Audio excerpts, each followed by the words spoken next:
Thank you for listening to Offline and Unfiltered. We are your hosts, Lakisha and Megan. On this podcast, we bring you unfiltered conversations on business and culture through listener stories, expert interviews, and a little bit of shit talking.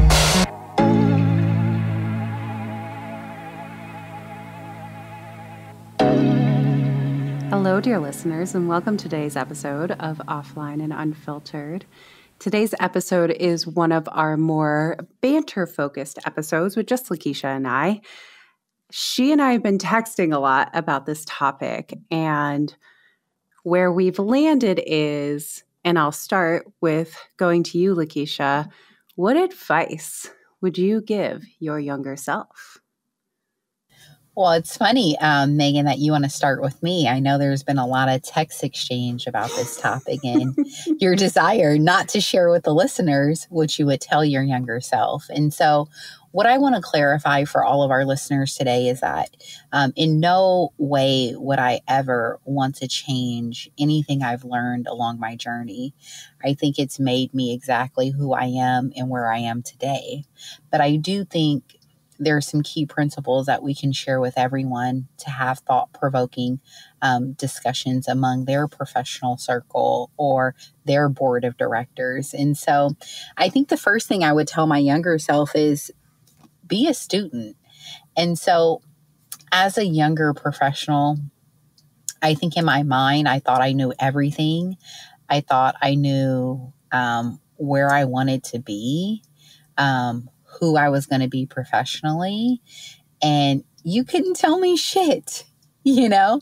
And so I have learned throughout my professional career and also through my personal life to just be a student of your environment. And there's always a lesson in everything. And so, Megan, I'm just curious if maybe you want to share a time where you didn't expect to be a student of your environment and you learned something really instrumental that changed your life.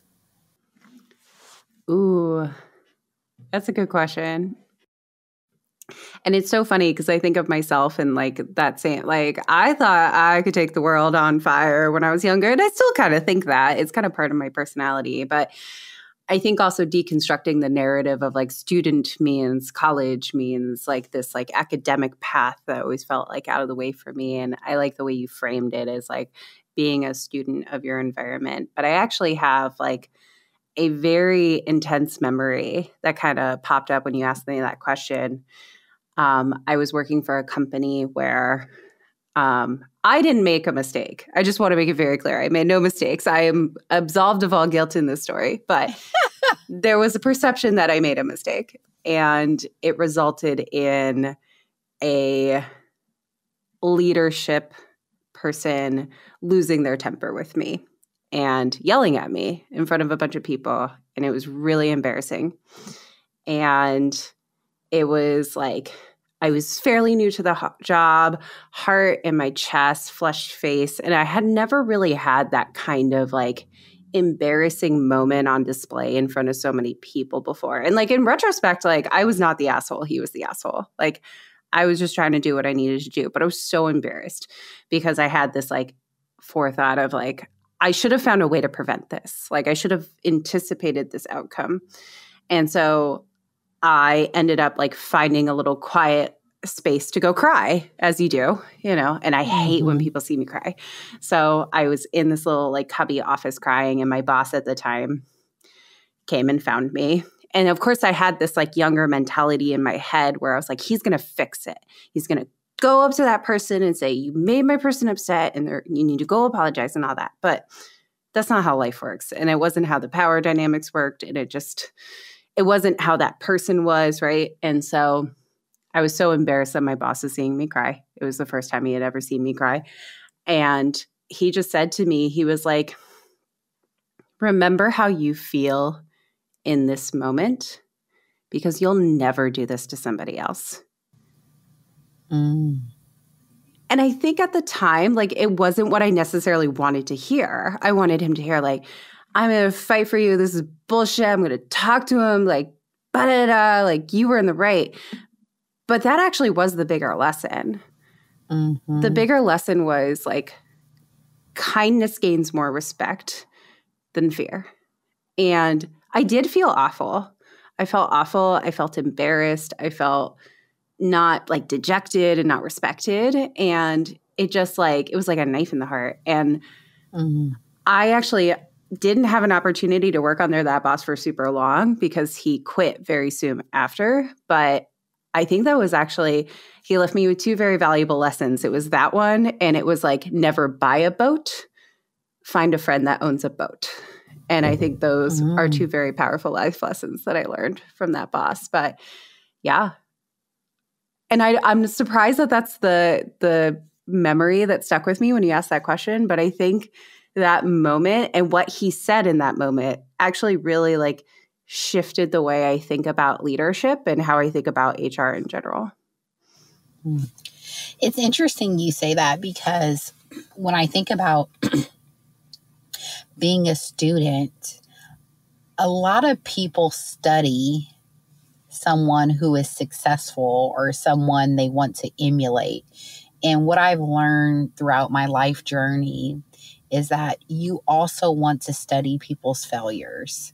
So, oftentimes, I always tell people this. I'm like, I'm thankful for the really good bosses I had, and I'm thankful for the shitty ones, because I think you can learn more from someone else's failure or mistake, and it teaches you what not to do.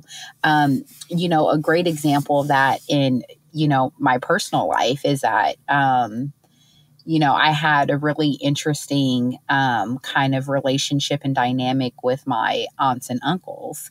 And so it taught me like, oh, you don't want to be that person, like you want to be this great aunt, and like all those things they did, don't do any of them, go to the left more. And so I think we can often be students of people's mistakes and shortcomings because it shows you what not to do. And I've been really blessed because I'm the baby of my siblings, and I watch them fumble and make mistakes, and I'm like, okay, I won't do that. Let's go to the left. Let me pivot. And so I think when we talk about elevating ourselves professionally, or when we talk about goal setting or getting to that next step, I think it's about being a student of your environment, and environments come with successes as well as failures. And so that's something I would tell my younger self, because oftentimes I would be looking for like that shiny thing, that boss that was excellent, versus saying, let me look at the totality of this situation, like what's good and what's bad. And when you lean into what's bad and you become a student of that, you learn how not to do it, or you learn how to perfect it and make it better. So thank you for sharing your story. That really resonates with me because I lean into that very often. The next thing I think about, which I have come to terms with, and it's really helped me do a lot of self-reflection, is failing forward. And so when I think about failing forward, I think about the ability to look in the mirror and own my mistake. So very, very junior in my career, I was like, ugh, how can I clean this up? How can I make this right? How can I not make a mistake? And now today, I'm proud to say, like, I jump in it. I have the information at the time, and I try to get all the information, and I make a decision.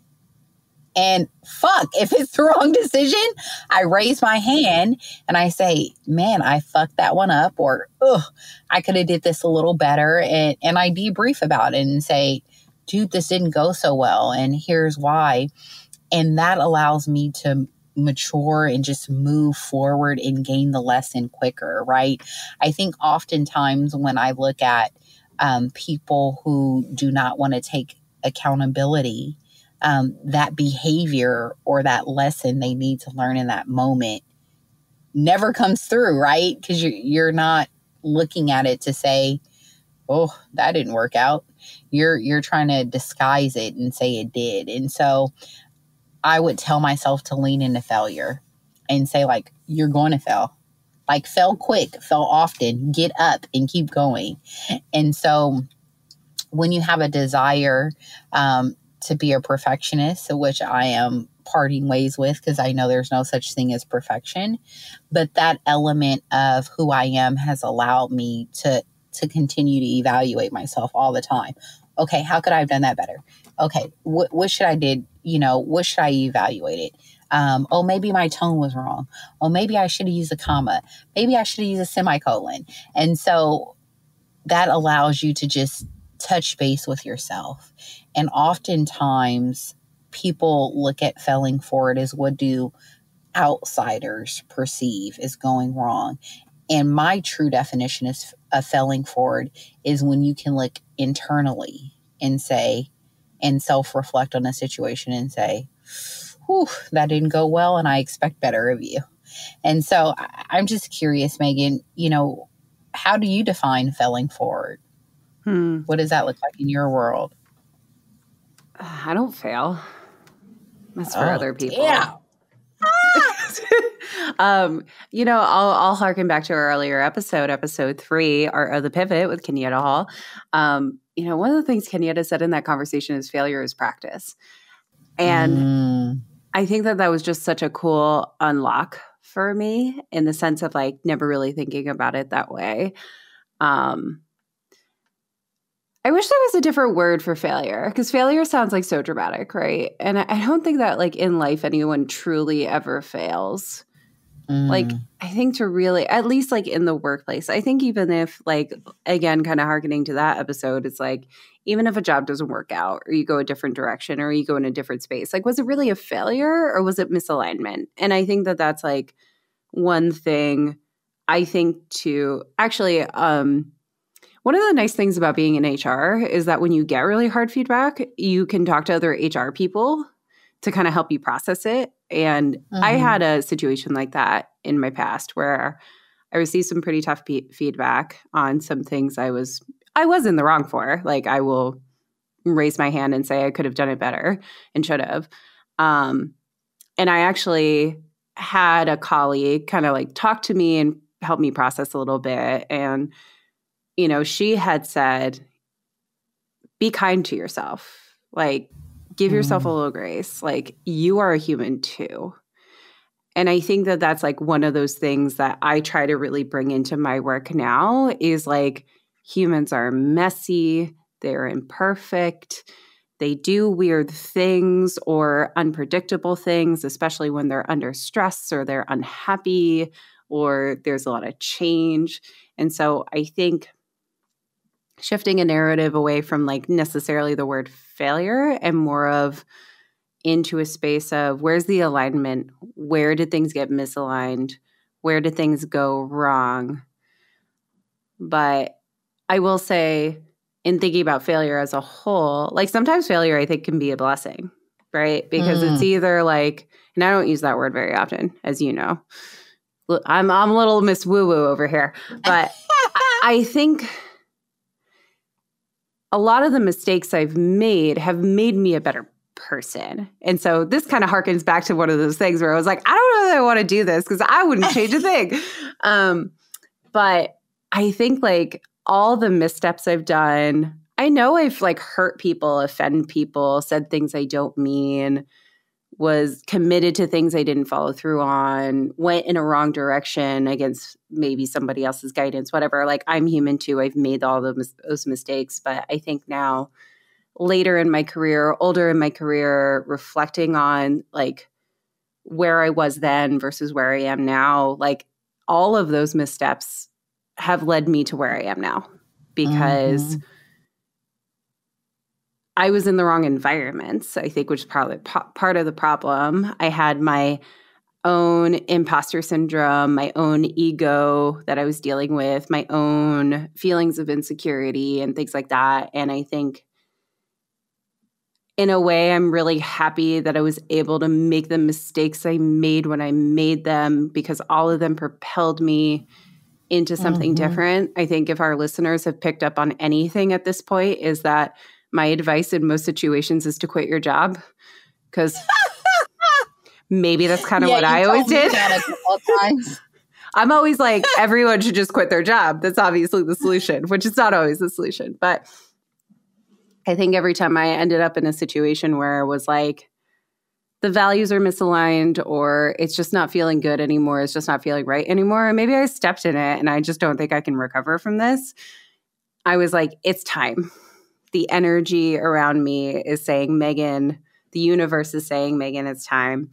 And I think that tendency I had earlier in my career to just be like, well, fuck this, I'm out, propelled me to the place where I am today. And so I think like failure, maybe you don't always learn from failure, I think, when it happens. I think that would be like my biggest like lesson to listeners is like, we all have egos, we all have feelings, we all want to blame other people or blame the situation, blame whatever, but like you will learn a lot from it, I think, once you have space and time to process like all the emotion around it, because like we are inherently emotional and we don't like to be told we're wrong and we don't like to be told we made a mistake. So yeah, I guess my definition of failure is like, I only failed like 3 to 5 years ago and earlier. No failures in the present tense, only in the past tense. But yeah, I think it's good to reflect on things later on and learn the lessons later on. I think that like that's the way I process. I'm not as good as processing and learning in the moment, and that's something I'm working on. But yeah, it's like this one in particular, like sticky, complex, yucky for me. I don't like this one. Let's go to the next one. Well, I'm not ready to depart from this one. Damn it. So you can't get out that easy. I do want to just take a few steps back because I heard you talk about the power of words, right? And I think we've placed a lot of power on failure in a negative connotation. And so what I would submit for everyone's consideration who's listening is to take the power back in failure. It's not a negative thing, right? And once you label it that and you attach that amount of power to that word, it makes it harder to even process the failure. You're like, what? I'm not a failure? What do you mean? And so I think if we can look at it as a learning opportunity, right? Or a moment in time where we're being challenged to do something different, because you brought up a very good point. Every failure, granted, you've given it a little space to reflect, but it has changed the trajectory of your career or of your life. And so I think if we can look at it in that framework and lean into it in that framework, it's easier. And so I look at failure almost like working out. And I've gotten to a place where it feels pretty good. I'm chuckling because listeners, I hate working out too. So for saying I hate failure, I hate talking about failure, and I also hate exercise, it's good. That's probably not unironic. Right. Brilliant. Right. And so I've gotten to a place where it's like picking up a 80-pound weight. I'm like, okay, and then I fail and I'm like, let me get back up. And so I think if society could create a space for failure, it would eliminate some of the power that's associated with that. I think as a young child, often, how your parent reprimands you, you start to connect that with failures, and doing stuff wrong will lead to, some adverse reaction or a response versus, having a conversation and helping you process that. It's like, no, don't do that. And so your brain is programmed to automatically shut down when you do something wrong versus lean into it, engage, and kind of learn and depict what happened and what you're not going to do. So I think that's enough for now, so we can move on to the next topic. Oh, thank God. Megan was getting a little exhausted here. I think she was starting to feel like a failure. All right. So I feel like I've just exit the boxing ring with Megan in failure. So now we're going to lift her up. And so I think the next, thing I would share with my younger self is change is good and be open to it. And so there's been several experiences in my life where I've clinged on to something too long. For example, I've stayed at a job where I'm like, this job is no longer serving me. I'm miserable. And I hate the pay. I hate the people. But for some reason, I continue to grip onto it, as we say, white knuckle it, right, till the end. And it was out of fear of change. And so I have tried to train myself, and I still wrestle with that today. I think it's a human element, right? We grieve and we're resistant to change, but that's one little nugget that I could share with my younger self. I think it would just help me to be more open to new experiences, because just like you shared earlier, every time I've just released and let go, I've had an invigorating experience. And I would equate it to surfing. I remember the first time I got on the surfboard and I was out. I don't even know where we were. And I'm with this guy and I'm like out and I'm like fighting the waves, like literally fighting. I felt like I was fighting Mike Tyson. And he looked over at me and there was this little kid on a boogie board, like looking at me like I was crazy. And he just said, Lynn, go with the flow of the ocean.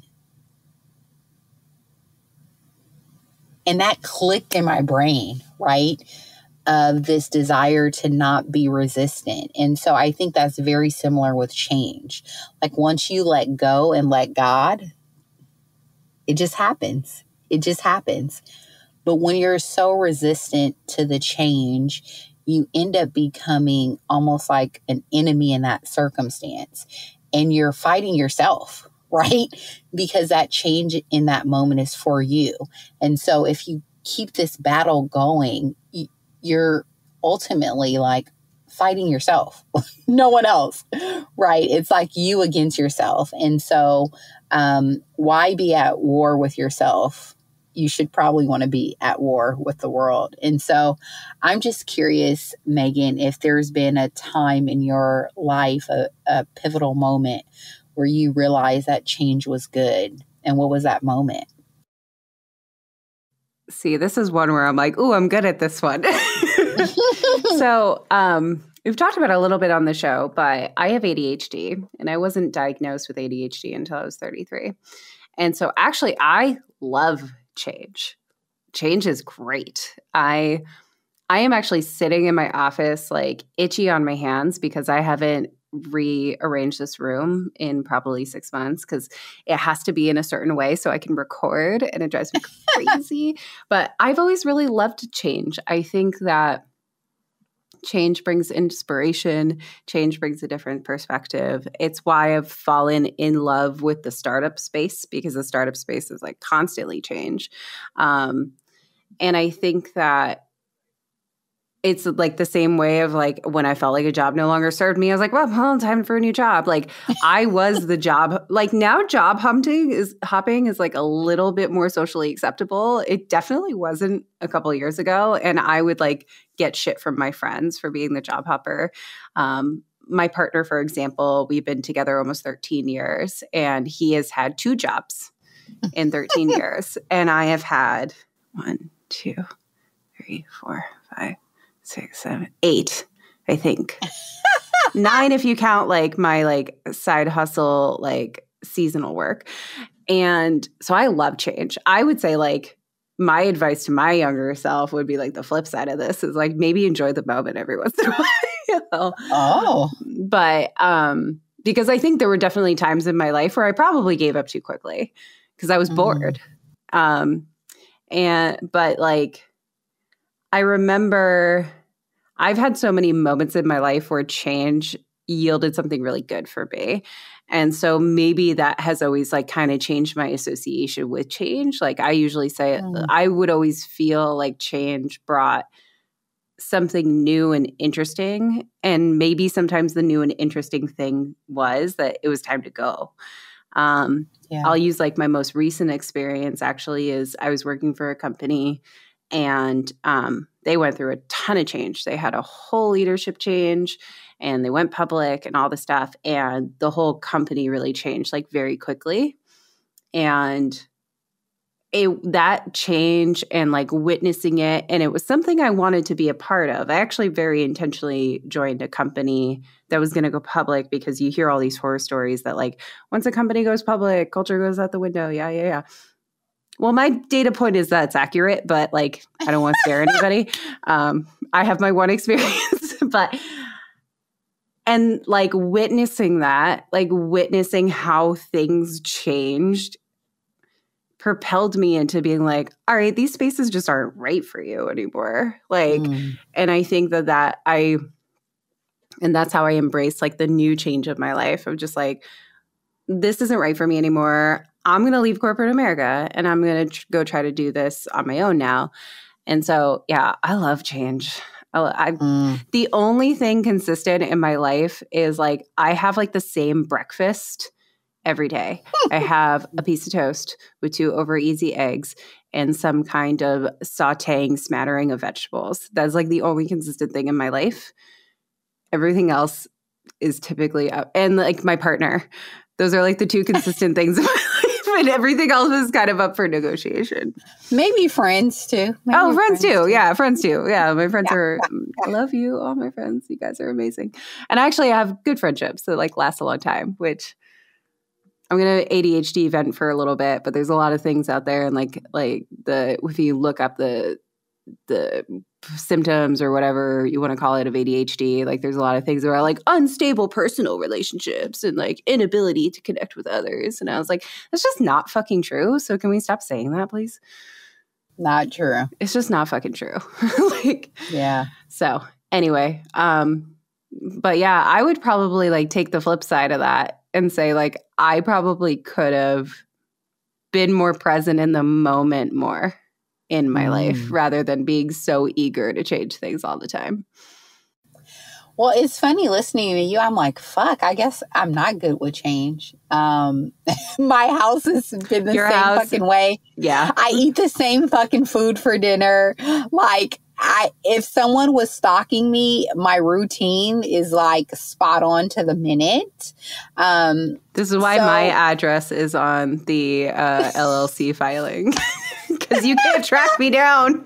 Or not LLC, or trademark. Because it's going to change. Mm-hmm. So I guess maybe I'm good with change in moderation. I was just having a conversation, I would say a couple of months ago. And someone asked me, oh, how long have you been, with your current company? And I was like, 6 years. And when that came out, it shocked me because traditionally, like when I look at my history, I usually stay somewhere 3 to 4 years because I'm like, I need to change. It's the same stale stuff. Gotta go. And so I do think maybe I'm good with change in iterations. And so maybe I can be a little more open to change, like maybe eating something different every night for dinner. How about that? Mm-hmm. Yeah. And I think you can go either way too. Like I'm going to link it in the comments, but there was a really cool, or in the show notes, but there was a really interesting thought piece on the New York Times that actually came out this week. Granted, we'll release this later, but it was about like the change exhaustion that comes in the startup space or in the corporate tech space with like layoffs, and like every company is going through some kind of iteration of like going lean. And they kind of called it like life in the corporate blender, where it just feels like you can never really get your hands on things. Things are always changing, and like referencing stories of like people, which we'll have a guest soon, of people who have bosses that change every year, and like your department gets reorged several times, and like all those sorts of things, and like how exhausting that can be. And I was reading through that article or that thought piece. It was like an opinion piece, and it gave me like a new like sense of empathy, because I have always kind of been like a little change never hurt anybody, but it is disruptive. It is disruptive to have things change, especially in your work environment constantly, or even in your personal environment. So it just gave me a good moment of reflection to remember that not everybody is like me and is like, oh, we do it this way and we've been doing it this way for like 6 months, but we could change it. We could just do it differently this time, you know? Well, I think on the flip side of that, right? I hate in corporate America when people say we've been doing it for X amount of years this way. I'm like, get out of jail. You are in jail to your numbness, right? Like you don't even want to entertain something different. And so in the environment I'm currently working in, it's very similar to a startup and there's so much change. And I think it's a specific skill set that can thrive in that because you have to have your true north, right? Even when things are changing, you have to come back to that true north. And I think I established that working in a startup because that environment creates that, right? Like, who knows what's going to happen tomorrow? Who knows that like 2 weeks from now, everything we've been working on might be completely different. I've been working with a client to kind of like put words around like this sort of stuff and like kind of in the sense of like how we evaluate people as part of their like team. And we've kind of narrowed it in on uncertainty tolerance. Like, what is your uncertainty tolerance? I have a lot of uncertainty tolerance. I don't know what I'm going to be doing 2 weeks from now. Hopefully it's still this podcast, but who knows? But like not a lot. It's hard for some people. Like I feel like I'm skilled just in my general demeanor, but I don't do well with consistency. I get bored very easily. So there's like the flip side of that coin is like I lose interest in things pretty quickly if they stay too monotonous. So I think that might be for listeners is like maybe try to rate yourself on a scale. Like where would you put yourself in your uncertainty tolerance? Yeah. It's interesting too, because even we've been interviewing someone and it took us a long time to secure someone, but that was always the question, you know, how do you manage your day when you think you have an agenda for the day, but some shit blows up and that agenda is gone, you know? And so that goes back to the uncertainty tolerance, right? Like, are you able to pivot when the plan is no longer the plan? And how nimble can you be to that? So some good points here, Megan. I think we're giving our listeners some great food for thought, especially for a topic that you gave two shits about. I was just like, I just don't like to talk about me and my vulnerabilities, which you might wonder, then why are you doing a podcast? And yet here we are. Change. That's why. Change, right? That's true. That's true. Yeah. So our next topic is boundaries. And so this is something I'm still struggling with to this very day. If I can just be, you know, humble, open, and transparent. We started recording about 2 hours later than we normally do. Keep going. Yeah.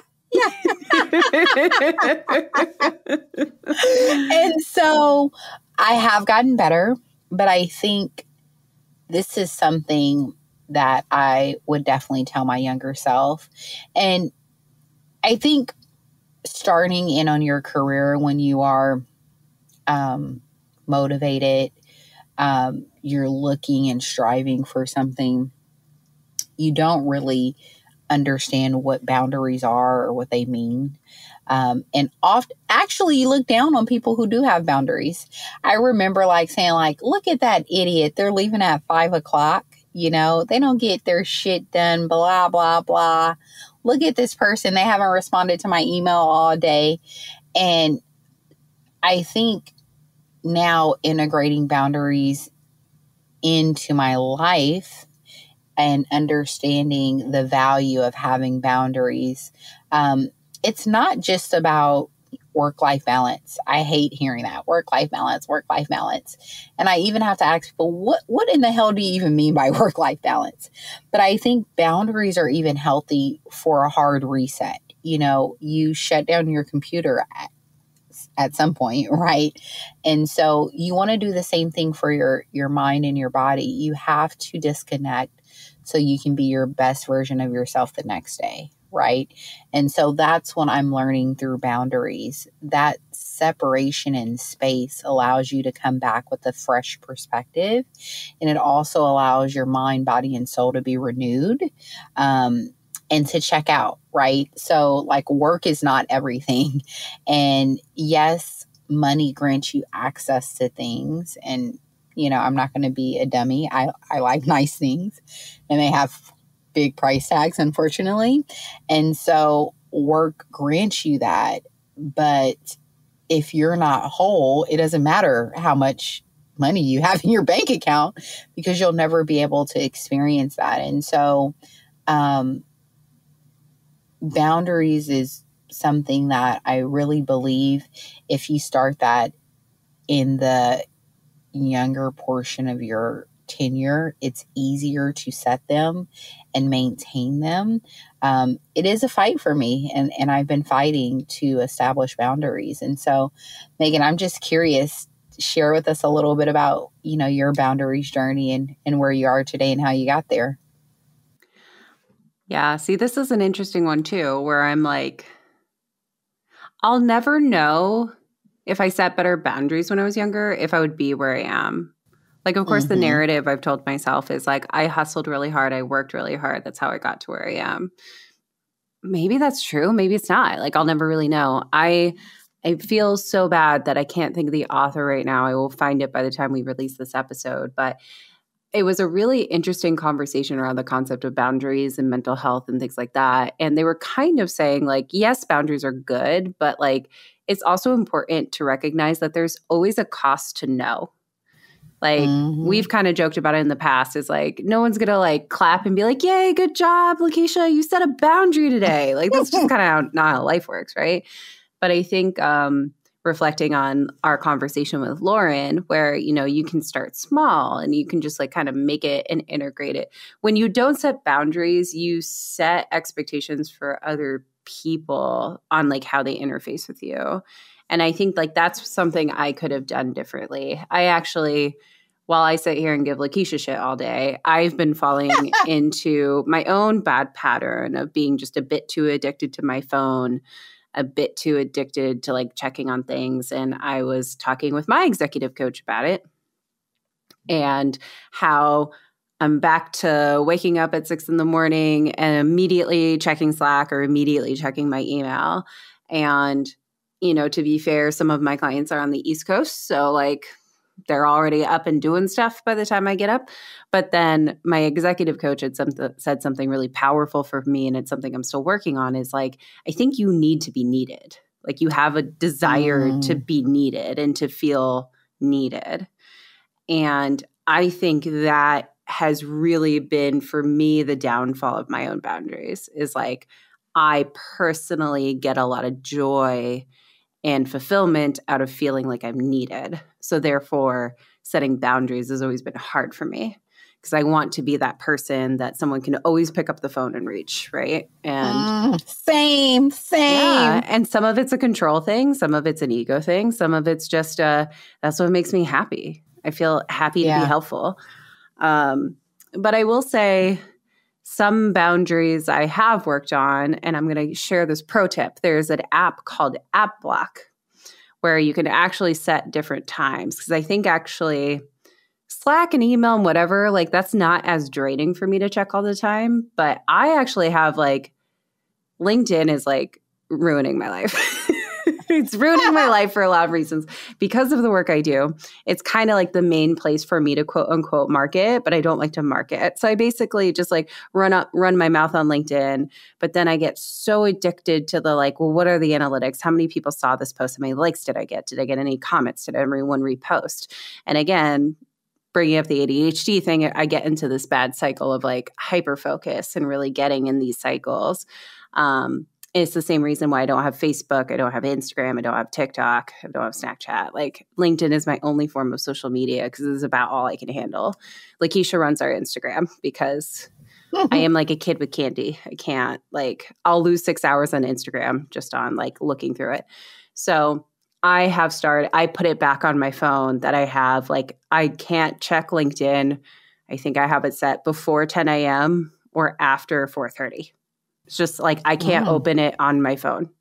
I get this like little like shame box that's like, nope, you're in your no time. And it actually tracks how many times you tried to open it, which like the more that number goes up, it gets very shameful. So I've done that with LinkedIn, and I've also done it with Slack. So no Slack before, I think I have it before 6:30 a.m. and no Slack after like 7 p.m. because I just can't help myself. And so if I can't set the boundary personally, I let my phone set it for me. So pro tip to anybody else in that same boat that just needs like, and now I've gotten a bit better about it because I don't want to get the little shame message. And then if you do it too many times, then it makes you watch an ad, which is also annoying. So it's like if you really want this, you'll look at an ad to get to it. Let's look at this ad for this like very obviously like microtransaction driven game that we want you to buy. So yeah, but like boundaries are hard. Like I think a bit of it is generational too. I will say shout out to our Gen Z listeners. Y'all are getting real good at it. Like maybe too. That's an understatement. Yeah, I'm like that's maybe. I'm like that's an understatement. I'm like, can you guys get to work a little bit? Just a little bit. Cranky millennials. But which is so funny because we were always the generation that didn't work hard enough. And now all of a sudden it was like these fucking Gen Zers. No, Gen Z, I love you. You're going to change the future. You're going to make workplaces so much better. Thank you. Hashtag we love you. Hashtag we love you. I had the opportunity to actually give a presentation at a conference that was targeted, and most of the audience was in like the Gen Z space. And it was about like finding a career. It was like finding a career basically and like job hunt and all that. And the market sucks and all that good stuff. But I actually like made a big section about like burnout and boundaries, because if you're not cognizant of that and like working on that like young in your career, like it's very like Lakisha and I, it's very hard to undo those habits in yourself. And so I was like, now is your time. Because if you don't do it now, I mean, I would say I personally have probably hit 2, maybe 3 like extreme moments of burnout in my career. And I kind of didn't know what was happening until it happened. Like I think burnout kind of sneaks up on you like that. And so it's just your mental health's really important. Your time's really important. Your time with family and friends is really important. And it doesn't have to be aggressive. You do have to do your job. You do have to kind of work the hours they tell you to work, things like that. But you can say like, I'm done at 5. Or I'm not on until 8:30, or I'm going to take an hour lunch. I think taking a lunch is like such a power move. Like I love that you take lunch and like you take lunch and you go exercise or you go for a walk, but don't go grocery shopping, because that's when I try to go grocery shopping and then there's too many people going grocery shopping. But I do think that Gen Z, keep it up, because like we all could learn from you, I think, in this. Yeah. It's interesting you bring that up. You brought up a few really, interesting points that resonated with me. And, the first one about your executive coach saying, there was this light bulb moment about you having this desire to feel needed. And so it's funny because with me and the boundary piece, it's not necessarily the desire to feel needed, but it's like this super extreme expectation I put on myself to be like the best I can be. And somehow I've intertwined that with like being accessible, being a problem solver, being at someone's beck and call, and creating like this service level agreement with myself. Oh, I'm going to turn this around in X amount of time. And it's like, no one even asks you to do that, you psychopath, but it's like, how do you unwind that, right? And say, number one, that's not realistic. Number two, shout out to Gabriel. No one's 100. Like, stop striving for that. To be 100. Do not strive for that. And in my crazy brain, I was striving to be like 200, know? And I know. I worked with you. I felt like I was always trying to keep up with you. But we crushed it. We were yeah. good at it. Yeah, we did. We did. That's why we're still fucking friends today, right? But I think, oftentimes a lot of that is indicative of your environment, right? And so I think there are things that we can do better that will be beneficial, to all the people who are around us, right? Because those boundaries, I never see them being set or held by my parents, by my grandparents, by the people who surrounded me. So that's what I seen, and then you emulate that. So oftentimes, there's this discussion around generational curses, and it's like, if you can work through something, then like maybe your children don't need to work through that. And so it's something I want to be better. And yeah, Gen Z, let me tell you, they're like, boundary, stop, nope, what? And they dodge it, and so I think they do great with boundaries, but I think some of them are a little too boundary heavy. But I think a lot of that came out of the pandemic, right? Yep. Like, they seen a society where people had given their all and they had nothing, right? Mm-hmm. And so going through that experience at the pivotal time of their development made them question things, right? Like, no, I can do this different. I don't need to go into the office. And by the way, I'm not getting on that Zoom call until 12, and I'll be in my damn pajama pants and a hoodie. Or I'm not turning my camera on because you don't need to see me. Right. And so I think those experiences, right, it enlighten them in a different way. And so I feel like Gen Z, their boundaries are not necessarily about, I'm not doing this. It's more about like, I deserve what I want to do for myself is more important than what the world wants me to do, whether that world is the employer, politics, whatever it is that's governing them. They're like, no, I'm sorry, not doing it, and so I think that's a great space to be in. Yeah, and just like, again, like generationally, work has changed. Like, every generation gets farther from the people who went to college or maybe didn't go to college. They get one job, maybe it's factory, blue collar, or big company, whatever. They work there 15, 20, 25 years. They get their nice watch, then they retire, right? And like, I don't think I know anybody that's been at their job. I know like less, I could probably count it on one hand, people that have been at their job more than like 7 years.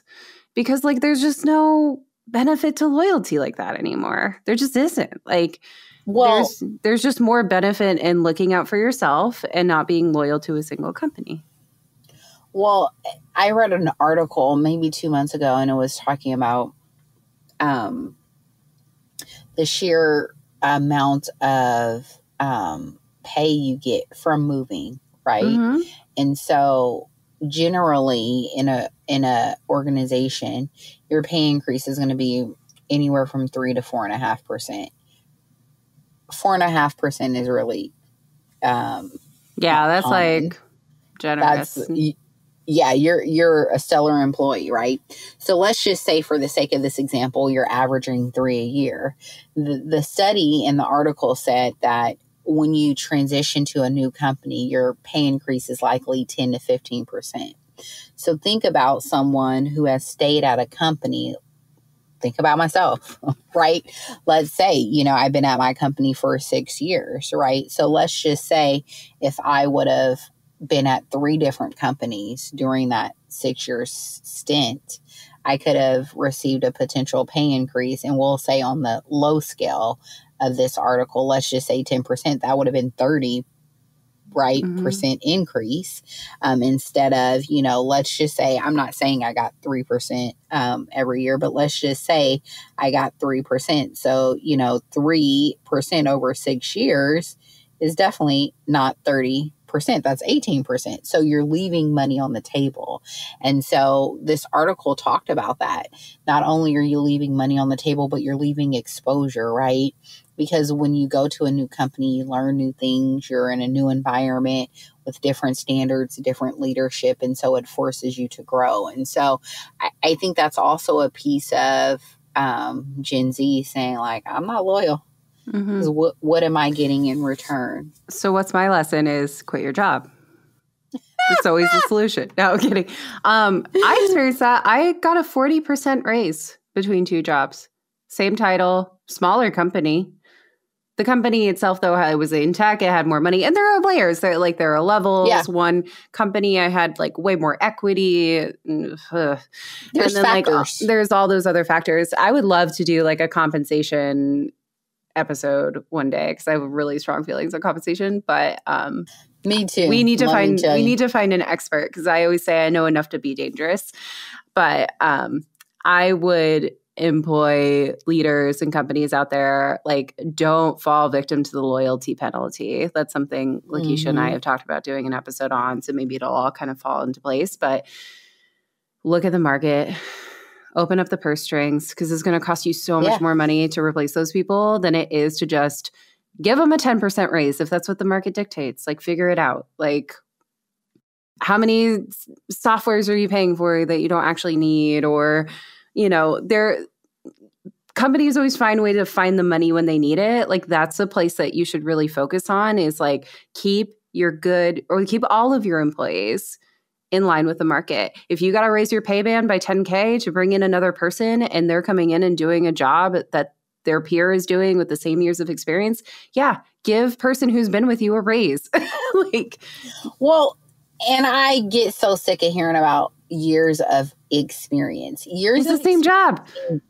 And it means shit. Someone could have 30 years of experience and they're still operating on, the things that they learned in the 80s, which aren't even applicable in today's environment. And so, I can appreciate there has to be some kind of measure or philosophy around it. But I think to say because you have X years of experience, you're deserving of this amount is not necessarily true, right? And I see that every day, people who have so much experience, and I'm like, you are shit.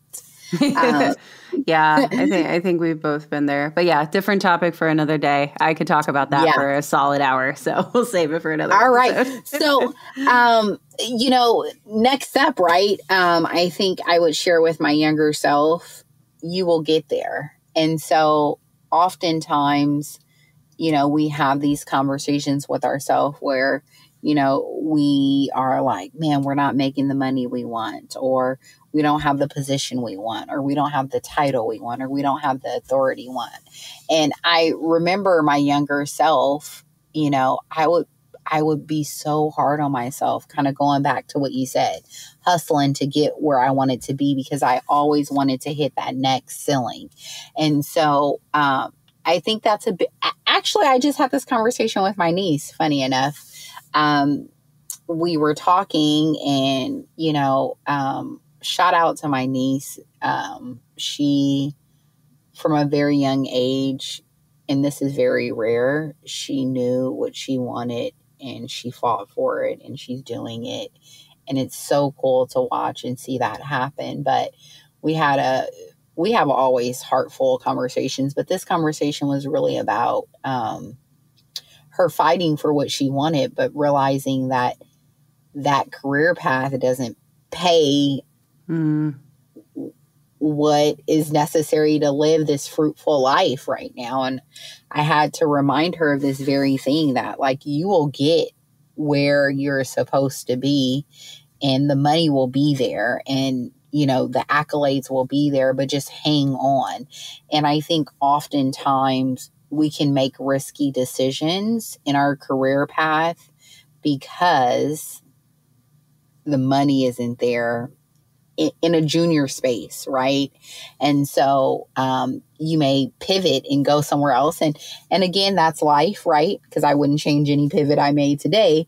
But, I think just telling yourself like, okay, pause. Like I've only been, in HR for a year, or I've only been in journalism and broadcast and media for 2 years, right? Being able to just take stock in where you are and know what that career path looks like and what it looks to get there, and kind of create those steps to take you there versus making knee-jerk decisions. And so, Megan, I'm just curious, was there a time in your career when you questioned like, oh, I'm not getting what I need right now? And based on what you said earlier, you probably just quit.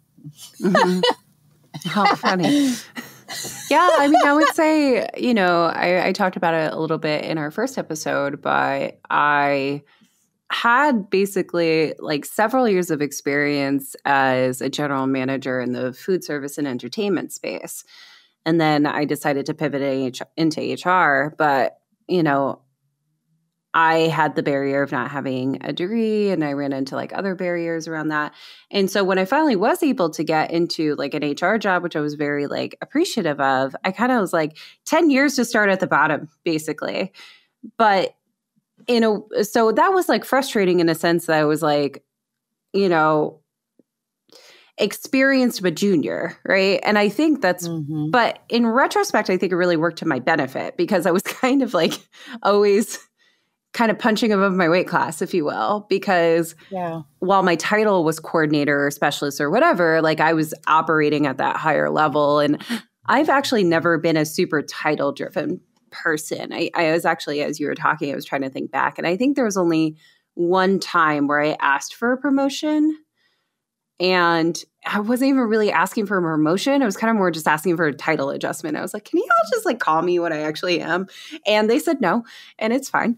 Because I was like, I'll get there eventually. And I didn't quit.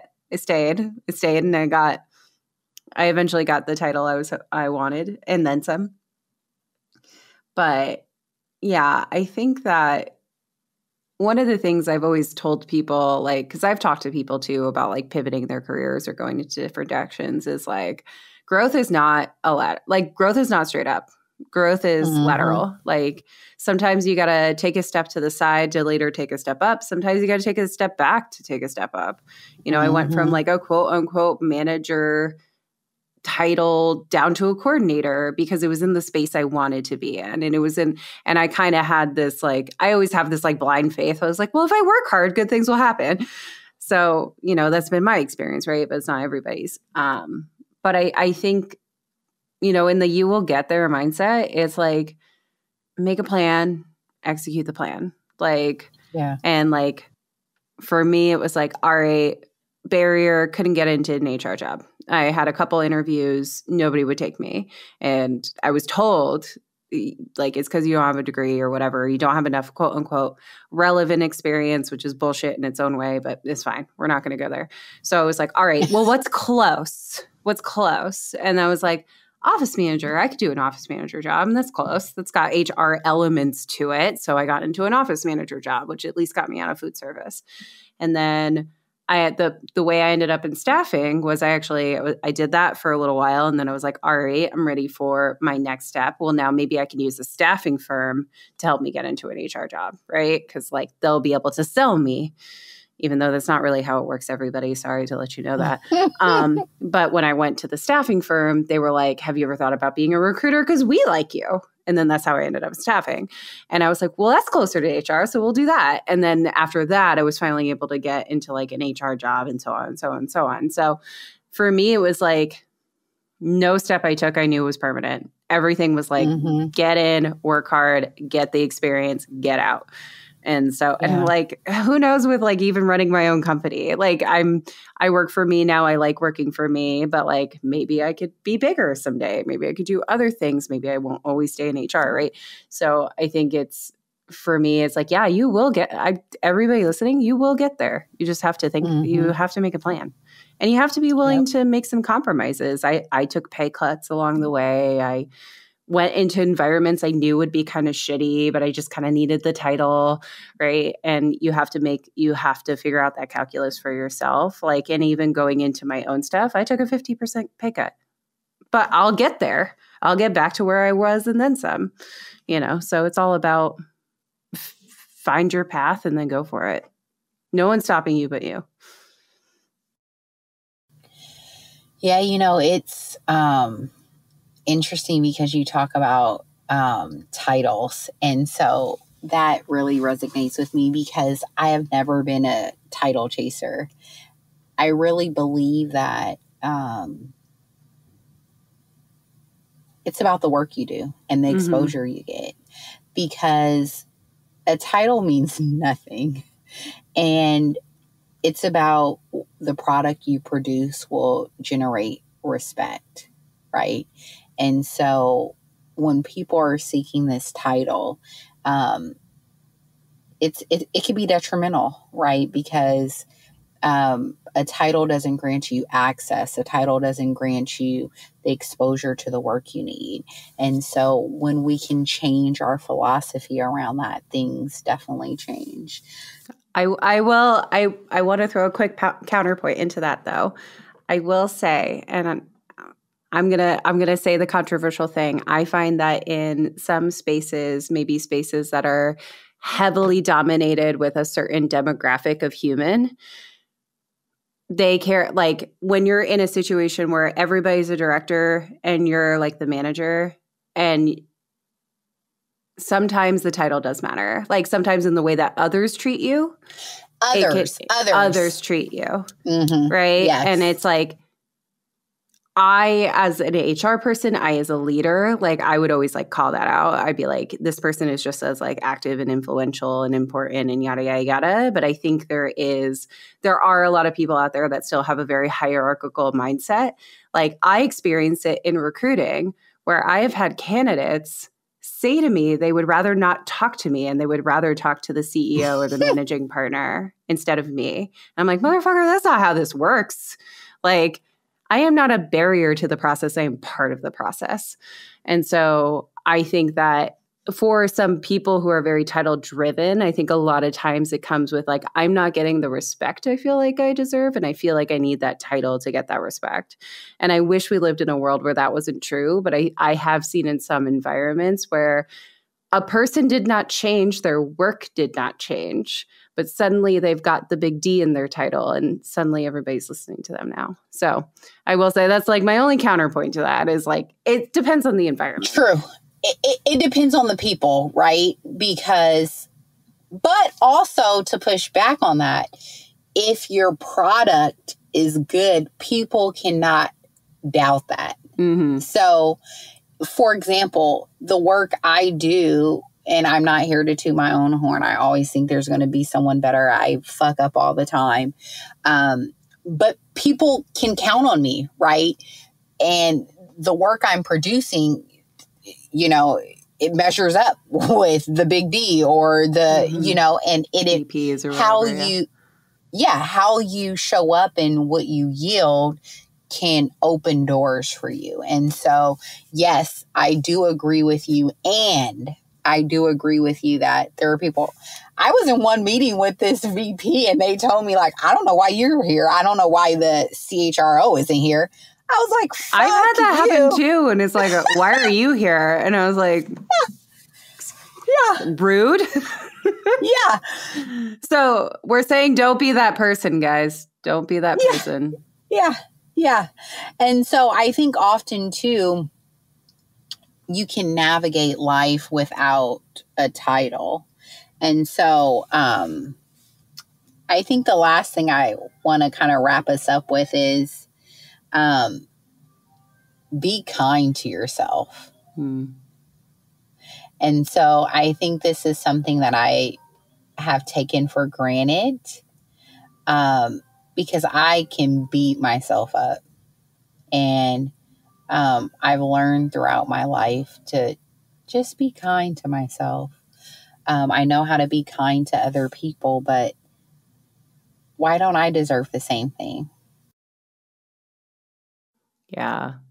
It's so easy to strive for that perfection, right? I think there's like, you have talked about it very openly about like how you grew up and society in general and like your lived experience. And I know I have like kind of my same of like the achiever mindset and kind of always striving to be perfect or be your version of perfect.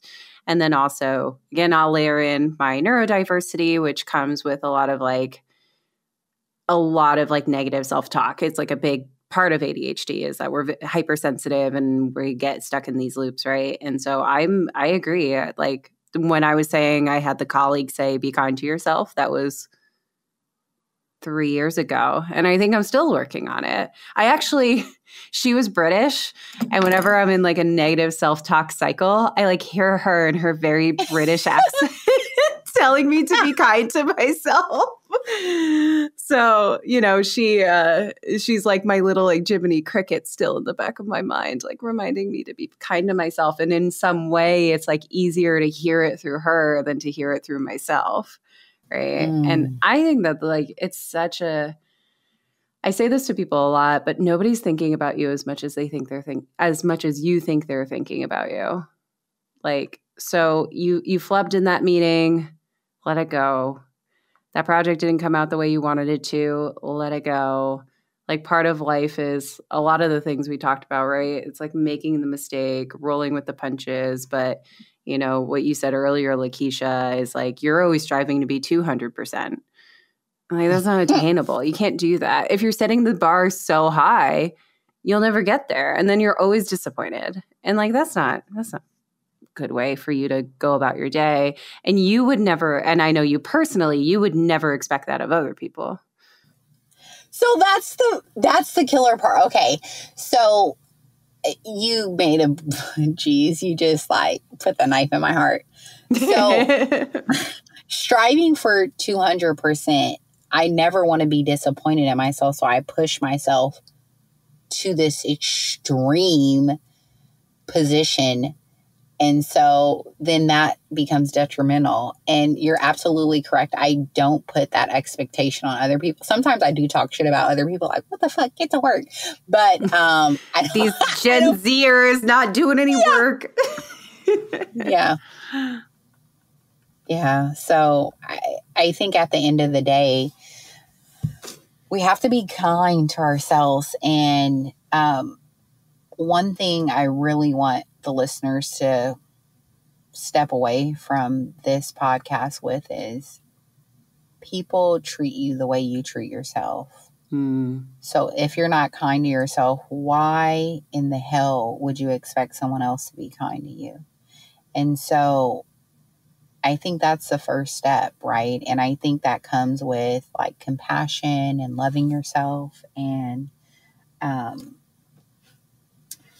being forgiving, right? Like, you know, and that's something I had to learn because, you know, we talked about failing forward and it's so easy for me, like, oh, you made this mistake, but how do I pivot in kindness, right? And not beat myself up and say, okay, like, get back on the horse and do it, you know? So I think that's what I want everyone to walk away from is being kind to themselves on this journey of life. Yeah, it's so true. I think one of the things that has helped me with that over time is like, I'm actually a really big nerd in like how the brain and like psychology work and how stress responses work. And we all have our different stress responses. And a very common one is negative self-talk. You know, when you're in a stressful situation or you feel backed in a corner, you feel a lack of clarity, that's actually like very normal for people to fall into like negative self-talk as like to almost kind of take more responsibility onto what is happening than it needs to, because it's like a control mechanism. It's like, well, if I just blame myself, like now I'm in control. And the reality is like there are so many things you can't control. There's so many things outside of your control. And so a lot of times when I'm like being really negative about myself or something I've done, I kind of take a stock of like, all right, what of this situation can I control? What can't I control? What am I going to do about the things I can control? Maybe it's nothing. Maybe I'm just going to feel sorry for myself for a little bit. And that's okay too. You know, like we're human. But then it's like, how do I shift my mindset around like, all right, I'm thinking about this thing that happened like 5 years ago that I'm suddenly upset about because I'm laying in bed and I woke up to pee and I was like, remember that really terrible thing that happened that one time? And I'm like, why am I thinking about this? Or I have like a really intense work dream about a boss I no longer work for. And so I just like take that moment in myself as like, all right, again, like either the universe or my brain is sending me a signal about this moment. So like, what do I need to process about it that I haven't processed already? And like, what do we do with it? So yeah, I definitely like, if you are a person who beats yourself up a lot, like take some time to research how the brain works and like how emotions work, because it gives you like a new kind of way to kind of process through that. Like therapy's great too. We always say big advocates for therapy, even though I don't have one, but like big advocate for it. But yeah, it's so true. I think being kind to myself is something like I'm still working on too. Yeah. Like I think I've gotten a lot better in the last year. I think a lot of the conversations we've had on this podcast have, and like hearing the stories of other people with similar experiences or similar backgrounds and like framing things in new ways, like have really helped me like unlock in a way I haven't before. But I would say like I would absolutely, again, I was like weird about this one because I was like, everything I did got me to this moment and I wouldn't change anything. But I think that's actually one I would definitely tell my younger self is like, let it go. Let it go. What actually started me on the journey of being kind to myself was,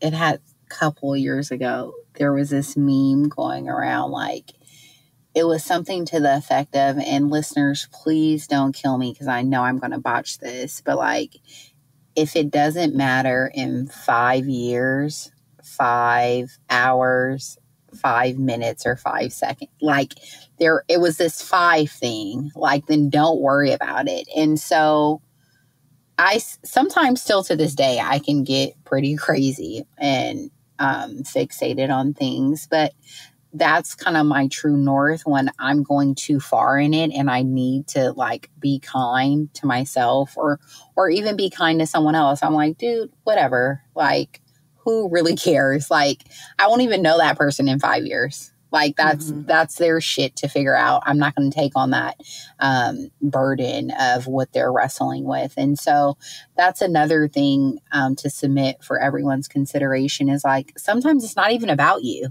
You know, we take on the shit of the world and it's not even about us. It's like their thing, their ego, their problem, their childhood trauma to figure out. And sometimes we're a victim of that. And there's a saying, hurt people hurt people. And so, you know, sometimes we beat ourselves down for a trauma response that we'll never be able to fix. And so we have to let that go. And oftentimes that takes having difficult conversations to align yourself with whoever that interaction is with to say, not mine, and I'm not owning it, but I'm going to be kind to myself and to you while you work on your crap. And so I think that's a big one. And, you know, we often say, what are the 3 takeaways? And I think in this situation, we covered some really, you know, heavy topics, but I think the first one is being kind to yourself and then also be a student. Like whenever you stop learning, you're dead. We need that on a t-shirt. Yeah. If you're not learning, you are dead. And, you know, our brains are meant to learn. Right. And I think the third takeaway is going to be fail forward and failure in a positive way, Megan, in a positive way. My biggest lesson that I would tell my younger self, and for my younger listeners, I really want you to hear this. Don't wear flats for a decade. Arch support is really important. Like, I'm not kidding. So if you think your little flats, your little sandals, like, oh, they're so cute. When you wake up with plantar fasciitis when you're 35 years old and you feel like you're stepping on glass every morning, you're going to be like, damn, the ballerina flats, not that cute. So I'd ask every young listener, get some arch support, get some good insoles. Hashtag get some heels. They'll do a body good. All right. Well, I think that's 4 takeaways. I'm adding mine in. But yeah, no, great conversation again to our listeners. Some of this stuff, I'm like, this is, yucky feelings. I don't want to talk about it, but that's the reason we do this, right? And hopefully some of you felt uncomfortable and yucky with me, or are being more kind to yourself like Lakisha is. And if you have some lessons you would have loved to tell your younger self, we'd love to hear it. Again, you can email us at stories@offlineandunfiltered.com. Or if you have an interesting story on this topic, interesting perspective to share, we would love to hear from you. So thank you for tuning in. And Lakisha, thank you for convincing me that this was a good topic. Thank you, everyone. Bye. Thanks for listening to today's episode. The views expressed on this show are based on our personal opinions and should not be taken as legal advice. Contact an attorney for that. Our theme music and sound was produced by Equilibrium. Our artwork and logo was created by Jillian Blanco. We are an independently run podcast. If you like our show, please rate and review wherever you listen to podcasts. If you'd like to share your story or expertise, email us at stories@offlineandunfiltered.com. We can't wait to hear from you.